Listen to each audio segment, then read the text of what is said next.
Alright, so how's everybody doing tonight? Alright.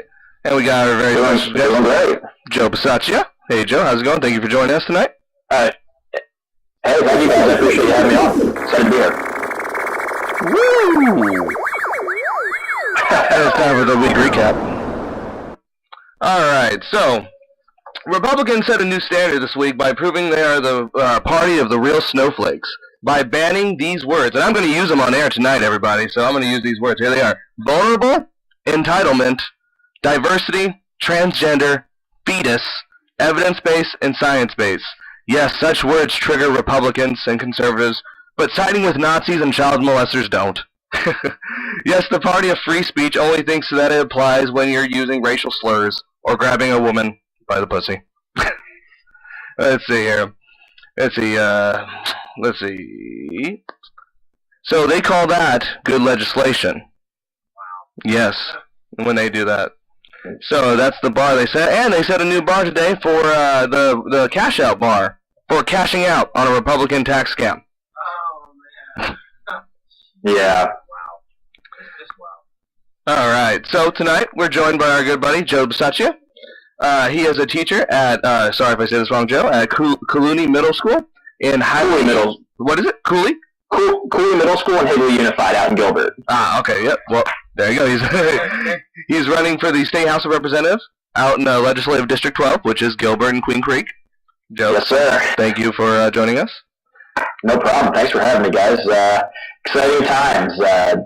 Crazy times, but exciting times, all in one. No doubt about it. Oh, yeah. So let's get started, Joe. How's your campaign going so far? Well, we're off the ground and running. We declared quite a while ago, so I've already knocked about 600-700 doors. About of the $245 contributions we need to get, I'm already about 135 in, maybe close to 140. So we're over halfway there. Signatures, tough to say because our good friend Michelle Reagan doesn't like to actually announce the signature requirements for legislative candidates until March. So if we were going by last cycle, we need 350, and I think we're up to about like 285 roughly. So we're pretty close. It's not going to be too different than what it was last cycle, but we're pretty close. We've raised a decent amount of seed money. Definitely still have a bit more room to go, but we've just been hitting the streets and talking to folks, even quite a few Republicans, and talking about public education, which is the focal point of my campaign. Interesting. Okay, so I was just going to say, let me hit you with the question I always hit most of the guests that come on to the show is, what makes you think you can make some purple here in this red state? What do you got? All too long. We don't even have this. Well, I think I have a pretty good personality, and I have some pretty good policy ideas. But no, I mean, one of the big keys that I think that we're seeing in some of these other states the past couple of months now is that far too long, I mean, Democrats have just neglected running for office in these red districts. We haven't even put candidates on the ballot, let alone actually try to compete for them. And I think that's a huge thing. I mean, you look at what happened in Virginia, and I mean, they were, a huge minority in their House of Delegates, and they picked up 15, 16 seats to basically be down by one seat or tie the legislature up. And I think if you look at the statewide basis, the more candidates you have on the ballot, I mean, it energizes the base, it gets voters to the polls, and especially in a year like this where it looks like the Republican electorate could be pretty depressed and our base is pretty fired up. I mean, that's a recipe for success. I mean, sure, you need some things to go your way and some stars to align, but Oops, sorry. The character house right now. So, you hear me? Yeah, I got you. Sorry, you were breaking up a little bit there. Okay. Let me ask you just some random questions. What's your current take on the situation in Washington right now? It's scary. I mean, it's chaos. It is, in my opinion, creeping authoritarianism by the entire institutional Republican Party. Right. I mean, I was out in this, 2-3 years ago now. I was a TV news reporter out in Iowa in Steve King's district. And, God. I used to know King on a really good basis. If he bumped into me, he'd probably still remember my name. Oh, my God. Oh yeah, no, and I saw this, and I would call all my friends and parents, but you guys can't believe just how this is. Like, this can't be the entire Republican Party. But lo and behold, it is a very, very large majority of the elected Republican Party that is this crazy and is willing to blow up every institution in the entire country to get their way if they have to. Yes. And don't think that they won't. They will. If they think that they will accomplish their goal, they will. Yeah, I always say that. That's what Republicans do best. They know how to win. They know how to get people out there. They really do, by any means too. Yes, they do. But yeah, they do. They smear anybody. They do anything they need to do to win. What do you think about Trump, Joe? I'm sorry to just spare it right away. No problem. I felt like a piece of me was ripped out the day I saw him win that election. Okay. I have known about Donald Trump since I was about 7 years old, I believe. I grew up in South Jersey. My dad was in Atlantic. So if you're from New Jersey or New York or Pennsylvania, you've heard the name Donald Trump literally your entire life. Mm-hmm. And I just hate everything about the guy. He is the epitome of a scumbag in every single way. He doesn't have a single redeeming quality as a human being. Truly. He does not. And he is an abomination in terms of, upholding the rule of law and caring about the Constitution and the institutions of our country. He only cares about Trump. That's it. Yeah. He will put anybody and anyone under the bus if he has to save his own skin. He'll bankrupt the country, start a war, fire or pardon everybody he has to just so he can continue on his path of enriching himself through the office of the presidency. And that goes with the GOP tax plan that just went through. Yeah, absolutely. You're for Medicaid for all. You're for no dark money in politics. I like that. Let's see, you're for equal rights and more voter choice. Let's see, you believe teachers deserve a raise, which I like too. I mean, how do you think that pans out in this in Arizona? Do you think I heard you just say that your education's your biggest part of your platform, but do you think voters want to hear all that right now? I mean, you think that matters still right now? Policy first. Yeah, I think it does. I think you look at the polling and you take it with a grain of salt, but at the same time, if you're within a point or two, who knows how close things are. But if you look at what the polling is, I mean, Trump's underwater 10, 12 points in the state right now. Yeah. I mean, Jeff Flake only decided not to run for re-election because he had no path to win. He not only wouldn't have, poor guy. Really, really tough life ahead of him working for some kind of, investment bank on K Street now or some kind of lobbying firm. He's going to make go to work for CNN. Yeah. No, he's got a sorry, Joe, you cut out again. I think people. I've talked to lots of people, a good amount of Republicans too, and basically, I would say 8 or 9 out of every 10 voters I talk to are open to the idea of supporting our campaign just based on, they're tired of Republicans at the state level paying lip service to public education. 95% of Arizona students go to traditional public schools in this state, and year after year, the Republicans say they're going to fix the problem, they're going to fix the problem, they're going to fix the problem.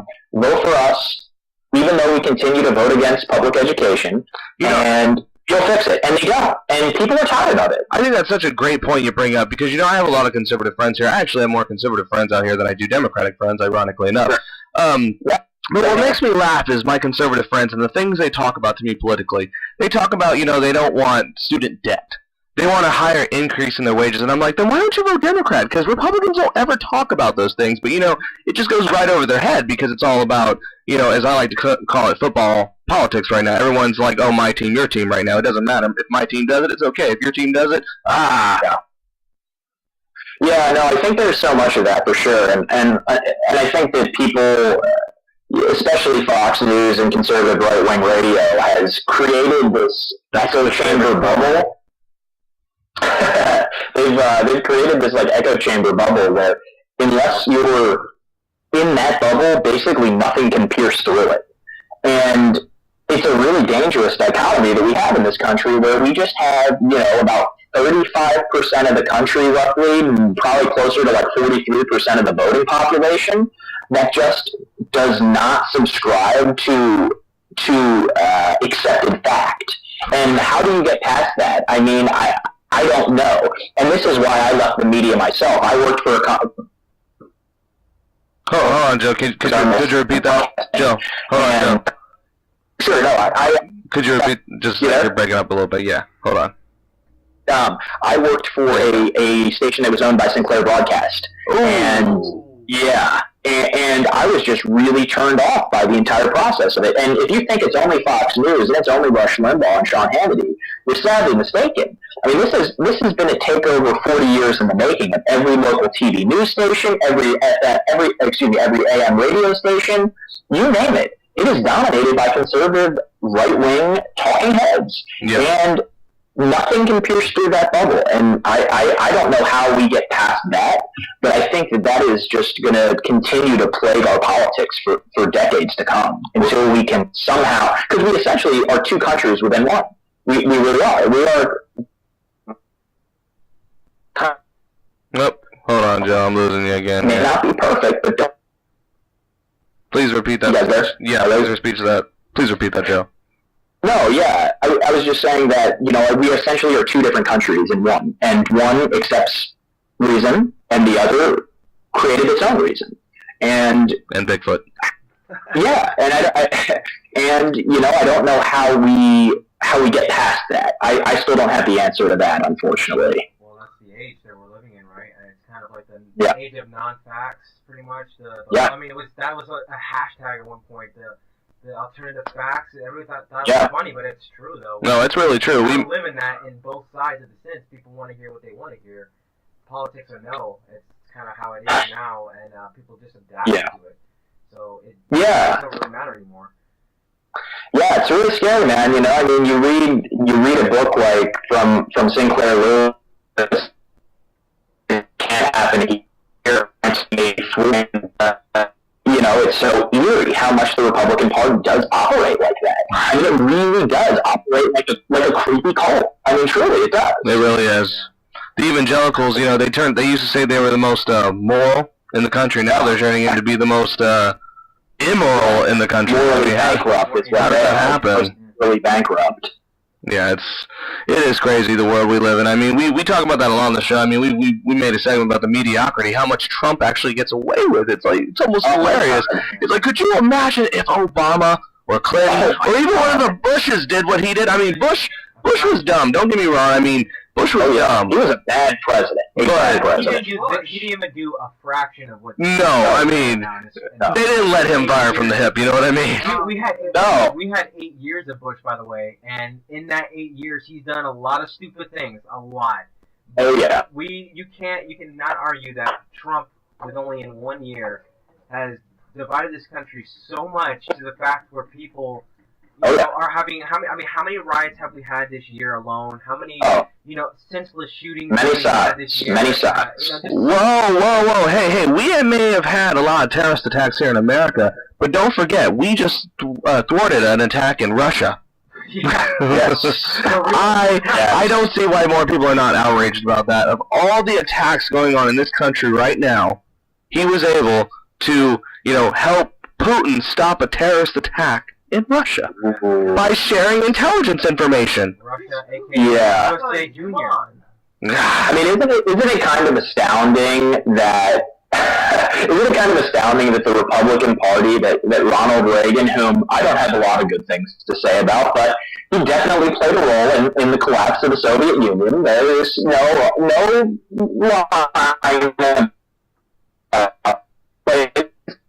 that during the Cold War did. But the Republican Party that once had Ronald Reagan as its standard bearer now thinks that Vladimir Putin is a better guy than Barack Obama. Right. I mean, it is kind of astounding when you look at it that way, right? I mean, not really. We've actually discussed this a little bit on our show, and this is the way I kind of put it. And this is the way I best put it. I mean, back in the day, I mean, who were the commies besides the communists? Democrats. Remember, the Democrats were socialists, so always the left is the communists. But when the Soviet Union fell, I mean, look at Russia today. Look at them now. They're more religious. They're more into. They are the Republican Party almost. Yeah, they are. It's a thugocracy over there. Yes. Really. I mean, it's a thugocracy, which is what the Republicans largely subscribe to. They want America to be a thugocracy. They're looking like us over there. Yeah, that's what I say. I say, and then, that's why the left is still communist and socialist, but Russia and Putin, hey, they're cool. Yeah. Right. Two insane people that have the, The same thing about Nazi. They say the same stuff about Nazi Germany too. I mean, if you look on the real deep elements of the fever swamp on the right, they'll say, "Oh, well, if you really look up what Nazi means, it means National Socialist." So that equals Democrat. That is so stupid. I am so tired of that argument because nothing could be more further from the truth. Because when I tell people, when you use that, the Nazis were not socialists. They did not do anything like that. Sure, you got free stuff and stuff like that when your house got bombed, but that was from your neighbor that was a Jew that they murdered. Second of all, and they took all the wealth for themselves. They didn't distribute it. Nope. There was no distribution of wealth. The Nazis were literally a group of thugs. That's all they were. They were literally a gang. They were a gang of murdering, psychotic thugs. But you know what? But, what's crazy? There is no irrational comparison that's made on the right that ever processes as being completely illogical. You're talking about a group of that think the South is literally going to rise again. Right. But, I mean, seriously, these are people that think the South won the Civil War. That is true. Yeah, that is 1,000% true. Yeah. Excuse me, so, you know how to get to town. We're in a really weird place. I don't know. It's a weird time. It is a weird time to be in this country. You just can't change people's minds. But I still try to warn people, and I hate to always talk about the Nazi Germany because that's one thing I don't like to stray into is comparing Trump to Hitler. But I will say, when you talk about his base and everything, there was a very small base that took control of Germany too. The Nazis weren't the biggest party, and they only had about 32% of the country as well. So you gotta be careful the ones that want to be dangerous and violent because they'll just lock up the rest of us. No, for sure. And, I always caution on comparing Trump to Hitler. I think he's far more similar to Silvio Berlusconi of Italy or even Vladimir Putin for that matter. Yes. He tries to enrich himself, yes. He's an autocrat. And he doesn't believe that we should have a constitutional republic. He believes that we should be the United States of Trump. That's what he thinks. Yeah, and I said this on the show before, that he's a businessman. He said it. He's going to run this country like a business, and he has. And he ran it like his own business, which he failed. Running into the ground. Running him into the ground. And although if you were running the country like a publicly traded corporation, the board of directors would have ousted him a week after he took office. Right. Yes. So let's, we're talking about enriching ourselves. Let's talk about some of the Republicans that actually benefited off this GOP bill here. I actually got the list of names here. Steve Daines from Montana, Lamar Alexander, Ron Johnson, Rob Portman, James Rich, Idaho, Jim Inhofe, John Kennedy, Inhofe, sorry, Johnny, what was it, Ekasan? Yeah. John Barresso, Luther Strange. This is my favorite one. Rand Paul. The man, I'll let me finish here before I go off on Rand. Orrin Hatch and Joe Hoven. The reason I want to point out on Rand is because I hear Rand the most of all the Republicans talk about the deficit and the debt, and we can't run up the debt, and we can't do the deficit. Oh my God, Rand. You are such an asshole. Didn't they just add $1 to the deficit? Oh yeah, they've kind of admitted it's for them. At this point, but they did it right now at the finish line. Well, what surprised me the most with this new bill is that it was the business tax cut went from 35% down to 21%. Yes. But every American's going to get another $60 in their taxes this year. I'm sorry, so you're going to get 2 tanks of gas. Sweet. It's not as much. We got Sean Hannity over here. Don't listen to him. Oh, come on. But $60, that's just like chicken feed right now. That's barely enough for me to get a couple shots at the bar. Right. I knew I liked Joe. Oh, man. But it is important to remember that as depressing as all this is, and how we can go on and on and on, the resistance is the majority. It is the majority of the country. Agreed.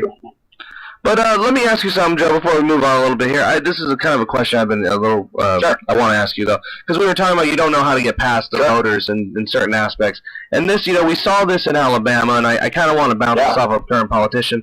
Do you believe the solution is running more moderate candidates that will necessarily be like, hey, I'll compromise between both. I won't necessarily stand by my values, but I'll agree. I'll go with the flow. I'll go along to get along. I mean, do you necessarily agree with that? Not necessarily, no. I mean, I think that the solution is that the right candidate for the right place can win anywhere, and there isn't necessarily a cookie-cutter solution to that. I mean, in Alabama, Doug Jones is a really, really good candidate for the Democrats to be able to field. I mean, that's a guy that is definitely left of center, but not too far out there. He is pro-abortion rights, but he's certainly not going to be a good on anything like that. But for the most part, he's still probably going to be a pretty solid vote for Chuck Schumer most of the time. I mean, I don't think he's going to vote with the Republicans as much as Joe mentioned in West Virginia, though. I mean, he sounds like a pretty solid Democrat, Doug Jones. I mean, but, even with that said, I think it really depends. I mean, in some places, you got to run further to the left. In other places, you got to be more moderate. I don't think that I think there's an argument to be made for both, depending on where you are. I agree with that. I can agree with that, too. I just think, what I can't stand, I get in a fight with a lot of people on Twitter over this, is, they're like, purity, I want to be pure, you want to be pure. Yeah. I'm not necessarily trying to be pure, I'm just trying to stick to my political values here. And a lot of them say, and it's mostly the Clinton cult that we got going on nowadays, too. I mean, as bad as Trump is, there's the Clinton cult going on that won't move on. They're still with her. I hate to say that, but not being mean, but that's what it is. They think running more moderate. Right. They want to keep running the status quo. Right. And that's all I can say is, like, if you keep running these moderate people, we're always going to have the status quo. We're going to get another Trump. This is all that's going to lead to. Just in a different form. It's just going to lead to another Trump. That's all it will lead to. Yeah, and then I think you're totally right, and I think the Democratic Party just isn't there anymore.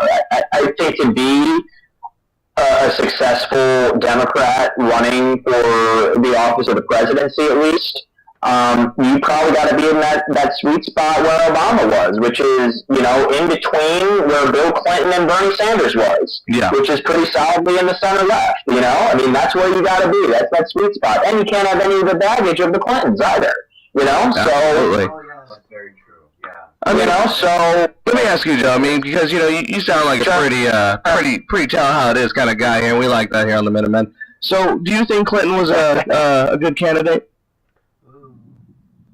I think Hillary Clinton would have made a fine president, and I think that she was a deeply flawed candidate. And I voted for her in the primary. So did I. I didn't. I voted for Bernie, but I voted for her in the general.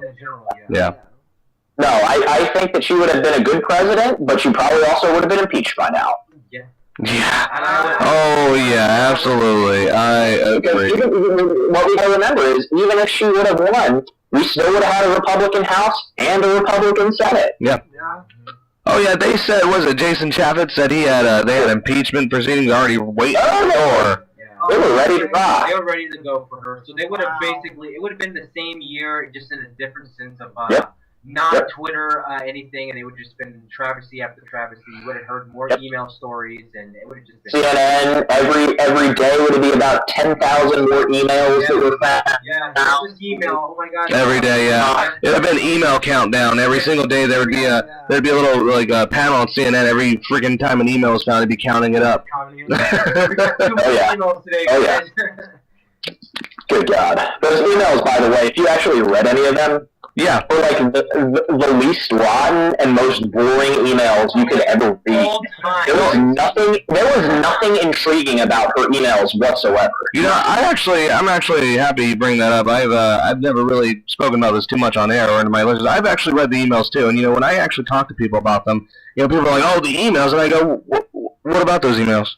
What made you mad about them?" Because I read them, and there was nothing about Benghazi in there. There was nothing at all about that. There was, And did it harm you? Did we have a national crisis of any sort from it? No, I don't think we did. So I don't think it really matters that much to you or me. Like, literally, if you read her emails, you come away with the fact that Hey, repeat that, Joe. You kind of went out a little bit there. Sorry, no. I said if you actually read a lot of the emails, you just would come away with the fact that Hillary seems like a very nice, boring old lady. That's it. That likes to talk about UFOs here and there. Well, yes, from time to time as well. And, yeah, with John Podesta, actually. That was actually why I did go into her email. Hashtag Pizzagate. Oh, jeez. Let's not even get started with that. You know, I don't even want to get started with it. You're going to have me going off on the party, too, that, you know, sits there and they peddled the Pizzagate conspiracy so much that a guy went into a ping-pong pizza ready to kill somebody because they thought they were molesting little kids in the basement. They're totally going to vote for Roy Moore. No Pizzagate. Please. Hashtag Pizzagate. They should have literally had that as like a Roy Moore like hashtag, you know. Doesn't work at ping pong pizza. Yep. Alright, let's move on a little bit to some weird stories with the good, the bad, and the weird on the Minutemen. Alright, so I got a really crazy story for you guys here today. So let's say you guys are strolling along on the beach, right, in Canada, and you come across a severed foot. Not just any severed foot. This is the 13th severed foot found on the shore of Canada. in 18 months. 18 months. Yes. My first question is, why are... Oh, sorry. I'm sorry. 18 human feet have found on the stretch of the U.S.-Canada coast. Wow. 18 feet. Wow. Now, it doesn't say whether they're from the same person or not. Well, that'd be weird. I mean, 18 foot from one person. So you think it would be weird if there was like, what if it was all right feet? That'd be more weird. You don't think that? Do you think somebody's gonna complain in Canada and be like, "Why are they all white feet?" So yeah, this was in Washington State. This odd phenomenon has been going on for quite a while. Wow. What? Yeah, right. Americans all swimming across the Canadian border to escape. Get tagged by sharks like that. Right? So yeah, you know, That is something. I just thought this was a crazy story. I mean, it really catch my eye. I see this here and there. The story. I mean, I caught it when it was like 11th foot. Caught at the beach. And I was like, I'm gonna actually Google this right now. I was like, that's crazy. And then, you know, all of a sudden I get Canadian feet. I got this like headline. All of a sudden it was just like, yeah, just type in 13th foot found on the beach, or severed foot found. That's what it takes. 11 foot. Rob's like, whoa, I gotta read. Yeah. At 13, I was like, yeah, that's my limit. And that's another human foot washing the shore in Canada. That makes 13. There it is. Yeah, man. I mean, this has been going on quite a while. I mean, what do you? This is also according to Fox News. I should mention. So this is the New York Times right here. I just found it. So. Oh well, that's even crazier. So this is a serious story. There are people with real deal now. No hashtag fake news right here. No. This is a real story. This is an alternative facts. People are missing their feet, and we gotta find out what happened. I'm wondering where they actually are right now. I mean, obviously, if there's one that survived, he's missing a foot. Is he just like, you know what? You think he's gonna come forward and be like, "Those are my feet"? If you find this article, there's a picture of a dude. His like whole lower half of his leg. It's his tibia and fibula that are still attached to like a croc in his sock, and all the skin and tendons are decayed, and it's just the bone. In the croc. He got my shark. I was wondering, hey, can I still attach that, or? Oh man, that's brutal. But you know what? This kind of makes me think back to that story I brought back a while ago about that Canadian bar that uses. Oh, with the toe drink? Joe, you got to hear about the story. So we once did a story. There's a bar in Canada apparently where they have severed toes and they put them in an alcoholic drink that you take a shot out of. Yes. Oh. It was famous. That's probably one of the gnarliest drinks of all time.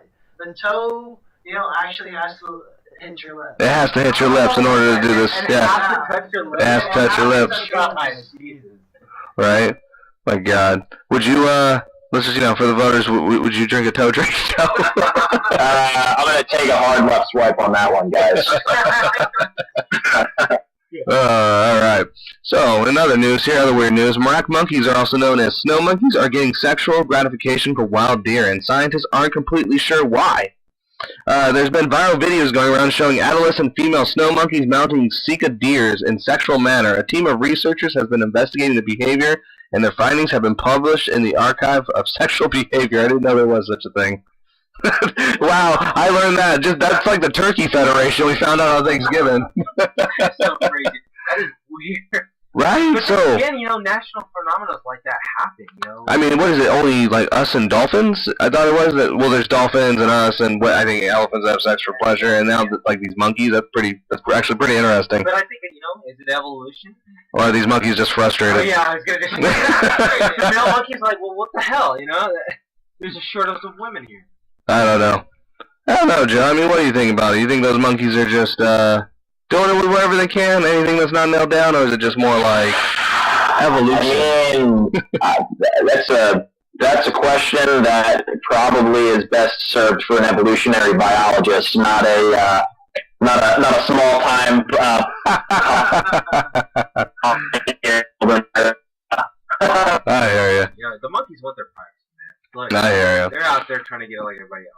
All right, so let's jump into a little bit of the more the political side of things again. So let's see. So the Democrats are actually split on whether to fund a bill that would actually help the dreamer that would actually protect dreamers.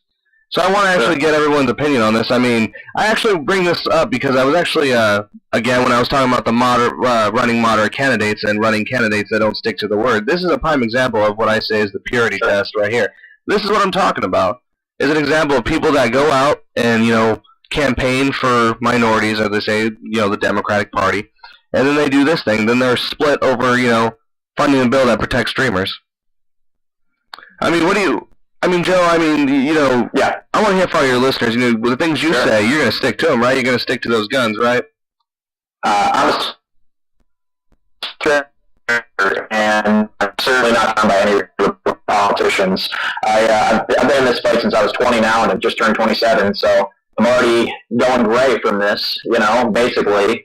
But I happen to know two of the DACA activists that were in jail in D.C. I've met both Erica Andiola and Belen Sisa, both of them once or twice, and I think that they're fighting a good fight, and God bless them. I mean, it's one of those things. It's life or death. I mean, these are folks that were brought here as children by their parents, and this is the only country that they know. I mean, you're going to go deport them to Mexico. I mean, some of them don't even speak Spanish. You're going to drop them off in a foreign country to speak a language they don't know, with no opportunity and no prospect. I mean, they're American every single way. You want to talk about amnesty? I remember a president, I believe his last name was Reagan, who gave amnesty to tens of thousands of undocumented immigrants back in the 80s. So the whole thing is absurd. These people are Americans, and I mean, the Democrats have nothing to lose. If the Republicans want to pass a bill without funding for DACA, then they should do it with Republican votes. They have a majority in both chambers of Congress. Do it with the Republican votes. They shouldn't be doing it with any Democrat votes, as far as I'm concerned. Right. Oh man, it is a crazy time in Washington right now to be going on. I mean, there's so much division and so much swampy. Yeah, actually I loved your tweet, by the way, the other day. That was brilliant. It seems pretty swampy to me. Many people thinking this is one thing that drives me so crazy about Trump supporters is he's draining the swamp, MAGA. It's like, no, he is the swamp. This whole banning of the words, this CDC banning of words, I could not believe that article when I read it. I mean, he has assembled most corrupt in the history of the Republic. I mean, you look at every single one of his cabinet secretaries, each one is more rotten than the rest. I mean, Scott Pruitt, the guy is literally a thug who is hiring Republican, advocacy research firms to keep an eye out on the media and members and employees of the EPA that believe in climate change. And I mean, it's crazy. It's literally 1984 stuff. Betsy DeVos. I mean, it goes Tom Price, Mick Mulvaney. It goes on and on and on. Every one of these people. We are getting in. I'm so happy you brought up 19. I actually, no one got my tweet when I tweeted the other day. When I heard about that CDC thing, I said is it somebody called 1984? I said it's looking a lot like 1984 in 2017. Yeah, see, that's the thing where you get, and it's almost like that just without Twitter, because like you're having these guys that are openly terrible people. They're not trying to hide this, by the way. They wear it on their sleeve. They're wearing it on their sleeves. They're actually, that's pushing their momentum. That's like their slogan now. It's like, yeah, I am like that. Vote for me because I'll get things done. And people are buying into it like they were back in the '84. It's terrifying. I mean, I don't know if you guys actually watch Fox News. I personally can only take so much. I can only take so much. Because it was for a while just... Like, when I was still a journalist, it was for a while still just very biased to the Republicans. But now that Trump is president, and especially, like, during the campaign, when he won and locked up the nomination, it descended into beyond just very, very, very biased to the Republican Party. I mean, it is essentially state TV. I mean, it's propaganda TV. It is essentially It is essentially the mouthpiece of the White House. Yeah. It is. It's so scary. I mean, they're using terms like a coup in America. Some of the headlines I heard the other day, I was like, because, I've written books about Africa and everything like that. Yeah, I have some novels about Africa. And, one of the things when I heard that, I was like, do you know what happens in other countries when you use words like that? Coup. There's they're undermining but there's wars. There's civil wars from that kind of stuff in other countries. And they're doing this to a lifelong Republican, Robert Mueller. Yeah, right. He was appointed to be the head of the FBI by George W. Bush. The guy's been a Republican his entire life. And they're still ready to rip him apart. Right. They'll feed him to the wolves if they have to. Yeah, and it just never ends, too. And even the comedy, I actually want to kind of touch back on this story if you guys didn't see this. Did you guys see this? Trump Jr. posted a picture of him and Cruz with a cookie featuring a distorted image of Obama. You didn't see that? Well, first of all, let me just say, Ted Cruz and Trump Jr. look like they've never smiled in their life. It is the most awkward smile you've ever seen. I mean, I don't know if Donald Trump Jr. is meaning to make that stupid face, but I just want to tell him, you look stupid. Did I tell you guys I met Ted Cruz when I was a journalist down in Iowa? Really? Oh, yeah. Did the slime come off your hands? No. He is, he is as creepy and bizarre in person as you would imagine him to be. He is truly just a very, very strange figure in American politics. I would imagine. He's as smarmy as you would imagine him to be. Everybody hates him, too. The rumors in Washington are Ted Cruz is not a fun guy. Everybody hates him. Lindsey Graham once said, and this is about verbatim of a quote, he once said that if a senator shot Ted Cruz in the chamber of the Senate, and the trial was held in the Senate, nobody would be able to convict them. Yeah, I heard about that, yeah. I forget who it was said that Ted Cruz is a little son of a bitch. That's what they literally said. They hate Ted Cruz that much. The only thing I think Ted Cruz ever did that I thought was redeeming, and then he just fucked it up, was when he was at the RNC, and he was like, you should vote your conscience, and I was like, Ted literally did it. I was like, he's committing political suicide right here. I was like, he's got the news, he's hanging himself up right now, that's what's going on. So yeah, I always thought that was crazy, and then he went right back and you seen him in Trump's campaign headquarters answering phones. Double down on his mistake. That is the most saddest picture I ever saw. I'm just so surprised Ted Cruz is even allowed to be, welcomed in the Senate. I'm surprised no one. He's like the jester. I mean, his dad did kill John F. Kennedy. Yeah, right.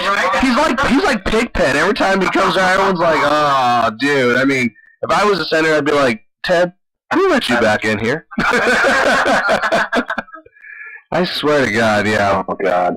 No, but actually, we kind of got off topic about that. But the more important point I wanted to make on this is, who here is tired of the Obama jokes? I mean, come on. I mean, we're comedic here on this show. I mean, come on, we got the comedy here on this show. I think we're pretty funny. But I have to say, we don't double, triple We're not like cap the same joke all this time, you know. But I always see this whole like, you know, if we want to be funny, go to Obama. Yeah, you know, It's just kind of getting old to me. Just kind of getting old. It's again bizarre world comedy because like Barack Obama was literally everything that they're constantly like lecturing black men that they should act like, and then the president of the United States is that, you know, figure that they totally talk about, and then they just trash him. I know, don't give me started on that. They're still racist and do all that stuff all the time on top of it. So it just there's just no bottom to the pit of nasty republicanism. Every time you think it's hit rock bottom, it can go lower every time. Yeah. Every time. They're just upset about the Trump jokes. And, you know, the funny thing about it is Trump is literally writing his own jokes when he's on Twitter. He's giving people material. Like, here we go. He's so stupid. And he doesn't even know. That's the weird thing about it. Usually stupid people to a degree understand that they're not. George W. Bush knows he's stupid. Yeah. He knew it. Like, you know, when he's like, shame on me. But at least George Bush, you know, had the idea to surround himself by people that knew things, you know, or for the most part seemed to know things. Trump just like, you know, we've seen it. I mean, his table is literally where they kiss his ass. They sit there and they're like, "Oh, Mr. President, so you know, beautiful to be a part of your cabinet." I mean, Joe, is that what you're gonna have your aides do? I would. I would much rather him. I actually like to. Me myself, I don't like to surround myself with yes men, you know, and yes women. I mean, I want to surround myself with people that are obviously on the same side of the aisle as me, but perhaps are going to push me in a different direction, or at least get me to think of some, you know, try to force my hand a little bit on some things and challenge me a little bit. I mean, I'm no rocket scientist. I'm just a guy, you know. I'm just a guy. Hey Joe, as long as you can at least read a teleprompter correctly. Yes. I was a TV news reporter, so I kind of have the teleprompter thing down. You already got one over. Might I add too that this gentleman here, not only was he a TV news reporter, he was a journalist that used to uncover corruption. I did. Yes, very good corruption. Did you ever uncover anything interesting? Anything juicy? Well, sure. I mean, I could tell you, I know all about the Ricketts family. You ever heard of the Ricketts family? No, that one must have escaped me. So the Ricketts family owns the Chicago Cubs. Ricketts Sr. was the founder of TD Ameritrade, and they are Republican mega donors, all billionaires, and surprise, one of their sons was running for governor of Nebraska in 2014 when I was out in Nebraska and South Dakota. Good old Petey Ricketts. And, yep, he is currently still governor of Nebraska, and he is just a shill for the billionaire class. What do you think of Doug Ducey? Oh, a prime example of a shill for the billionaire class. He is the type of Republican that they would make in a laboratory, because that is exactly what we say on this show all the time, Joe. He doesn't say anything offensive or racist or do anything really egregious, but he votes and supports every policy that is on the extreme far right that hurts working people time and time again. Teachers, and that's who's here. He wants to run the state of Arizona like it's Cold Stone Creamery, and he did such a great job of that he got fired. So, you know. Yeah, we're not a big fan of Double D, Doug Ducey, and for the rest of Arizona, no, he would not be a good radio host. Double D is my name. Double D. DD was the name I gave him on this show. Everyone else is copying. He's more vanilla than a scoop of ice cream. Yes, he is. So, man, God, it's been such a crazy week here. So, you guys got anything this week? You know, I do. I don't what know you got, Steve? I got something on the light you guys a little bit. Line me up, Steve. The good and the bad and weird. I got the good here finally. I don't know if you guys know about former TV personality and now recently fired White House Representative Omarosa. Omarosa? Oh, you gonna bring that up here? Omarosa Medical. What's she up to? What's she up to these days? I don't know. Apparently she's working on a book because she's been fired for the third time from the White House. And she now is going to do a tell-all on her struggles as an African-American woman in the White House, the only African-American woman. This is the same person that had an agenda to go into the White House in the first place with her ties with Donald Trump in the celebrity world. And Celebrity Apprentice, right? Celebrity Apprentice, by the way, which fired her. So she makes her way into the White House as kind of like a representative for the black community, which is just like a total slap in the face because she It's like Paris nothing but trash the black community every chance she gets. So she's fired now. And she now is suddenly embracing them, saying like, "This is such a travesty." Oh, what's new? Hey, What's new on that one? I'm gonna tell it all. Look, Oh God! Yeah, They just banned diversity. To read that book. Yeah, they just banned diversity there, so that's all I gotta say about that one. It's so funny that now you're fired, and literally a day, 24 hours later, you're not saying like, "Oh my God, this is what's happened." You're already trashing the people that you sworn 24 hours ago that you would protect all their secrets, and you're one of the guys and everything. Now you're just like, "Oh, I'm gonna tell all now." Speaking of which, did you guys see real quick that the Mooch was out there on the TV recently? The Mooch. Yeah, The Mooch went out there and said that Bannon's a loser. The Mooch said Bannon's a loser. Yeah, he's a loser. See, and that's the thing. I'm glad you brought up something like him because Scaramucci? are these people like they're obviously more trouble than their work, but people laugh at them because of their mistakes. Oh, I wish they brought Scaramucci and Spicy back. But that's what I mean. I think are they too much of like the problem still because people think of them as like they're on SNL skits. People think they're too funny. They're too hilarious. They're giving. As Joe said, they're stupid, and that's why I find them. They're entertaining. They're the most. I was actually really happy to see this because I would have bet money that Spicer was going to get a job for a cable news channel being an analyst, and he actually did not get offered the job from anyone, not Fox News, not CNN, not MSNBC. Nobody wants to give him a job. We offered him a job. We offered him a job on Twitter. He's too busy getting in fights with the CEO of Dippin' Dots and stuff like that. So I don't know. Ouch. It's just so funny though. But it plays the question though. I asked you guys: are they still sort of the problem of what's going on in America, where we're kind of too enthralled with like making fun of these people instead of tackling the real issues that are in the White House? All these people that get fired, like Steve Bannon, right? We're kind of pointing the fingers and laughing, but the problem is still there. And we can laugh and make fun of these people all we want, but they're going to still be the same people tomorrow and the next day. They're not going to change. They're there for a quick laugh, but I think there are lots and lots of problems with America today. But do you guys want a piece of good news? Hit us with it, Joe. So, we've seen a lot of polling recently about what the congressional breakdown is for 2018. Who voters want to take control of Congress, right? The Democrats and the Republicans. And obviously, in the last couple of weeks with this tax scam, you've seen Democrats have really started to be at the level they need to actually realistically take that. 14, 15, 18-point advantages for the Democrats, which is huge. But we haven't seen a lot of actual individual polling from the races that Democrats need to win, right? Right. Public policy polling ran some numbers on 25 competitive races that are currently controlled by a Republican in the House of Representatives, and either the declared Democrat or a generic ballot Democrat was winning in all 25 of them, and Democrats only need 24 seats to take the House.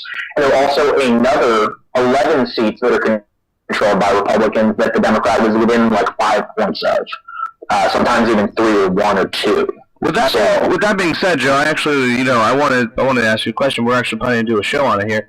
Do you believe, with Flake and McCain leaving, do you think Arizona's going to be a battleground this coming up election? I say it is. Oh, 100%. It's going to be a bloodbath here. We can't say for certain what happened with Hillary. John McCain is an American hero, and I do sincerely hope he gets well and fights cancer as hard as he can for as long as he can. The only seat for certain that we know of is the Flake seat, and there's no question there is no question that it is going to be a battleground. I think, McSally is going to jump into that race for Senate very likely. So AZ2 is going to be a battle for, battle for one of the seats Democrats really need to pick up if they want to take the House. On top of that, I think we got a really, really good chance of winning that Senate seat. I mean, a really good chance. We got to let the primary play out, but we got a couple of good candidates in there already. I also think we have a couple of chances to win a couple of other statewide seats, which are going to be awesome. And we have primaries going on the Democratic side, which you never see in Arizona for everything.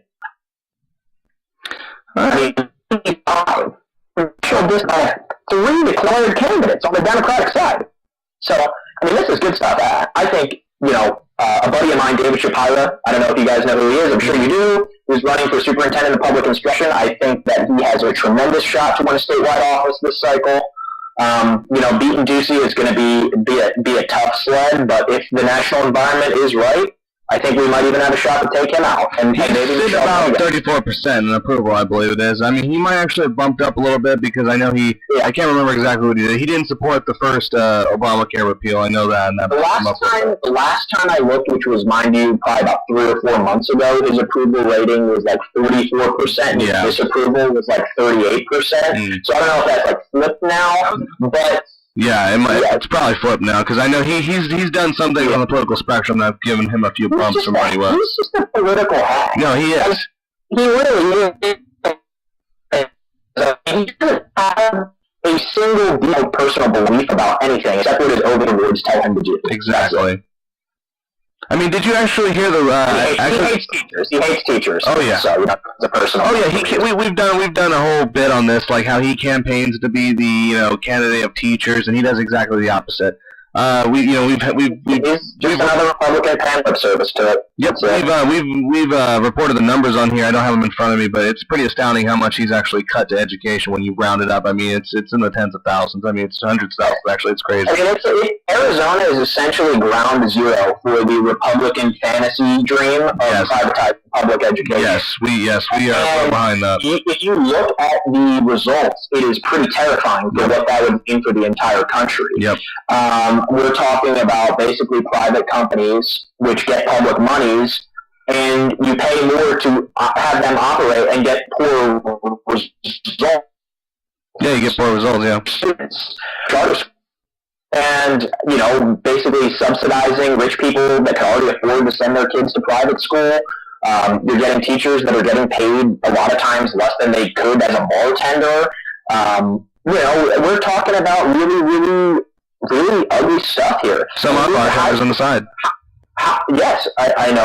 I've done that myself on the side in the past. I mean, you look at higher education, too. Since 2008, since the recession, Arizona's cut funding for higher education 53.8%, higher than any state in the country. We currently, from our legislature, appropriate $0.00 to our community college districts in the state. $0.00. And mind you, we also have a $2 million budget surplus. It's just sitting in the bank. Yep, we've actually talked about that too. Yeah, our whole state budget is $9.2 billion, and we're sitting on $500 million, just sitting in a rainy day fund. Yep. So, actually, Joe, the show's going to be wrapping up here. What do you want to tell the voters of your district? Well, I just want to tell you that I appreciate everybody listening here, and thank you guys for having me on. I hope to earn your trust and earn your support and eventually win your vote, obviously. Please visit my website, which is Bisaccia, the digit 4az.com. You can learn more about where I stand on all the policy issues that are affecting our community in Gilbert and Queen Creek. We talk about a lot of national stuff, but I'm very well versed on a lot of the local issues as well. If you live in LD12 and you want to sign my petition, there's a portal to do so online. You can also contribute a $5 if you'd like to be a voter in LD12. And I'm still allowed to collect seed money, so if anybody feels so inclined to be able to contribute, every penny counts. That as well is available on my website. There's a link to my crowd pack, my crowd pack fund that I have going right now. And again, that's Bisaccia4az.com. And if you just want to check me out, I'm on Facebook, which is Joe Bisaccia LD12, or on Twitter at Joseph Bisaccia. And let me just add, this man has a mean Twitter account. I mean, this guy battles people, let me tell you. Hey, you got to tweet, man. That's the fever swamp. That's the real battle right there. That's what I say. So with that, let me just end it with a little bit of statement tonight. So I don't know if you guys know, so we're coming to the first year of Trump's presidency, and we just got into the conversation about how every penny counts. Well, did you guys know that 93,000 jobs were ousted in Trump's first year this year? 93,000 jobs. And more actually, if it's counting. Corporations used to pay 33% in federal taxes. Now they pay 9% in federal taxes. So it's funny, with all that going on, Trump did get added to the Hall of Presidents at Disney. Oh, boy. Want to talk about his animatronic and how it looked? Oh, no. Creepy. I'll just say it. It's too thin. It's too thin. He's a large mammal. He is a... Woo! Joe, we like you. Alright, everybody, so this has been the Minutemen Cup Podcast with your host, C.T. Rob, the Squid, the Dark Frenchman, Steve. Yes, thank you.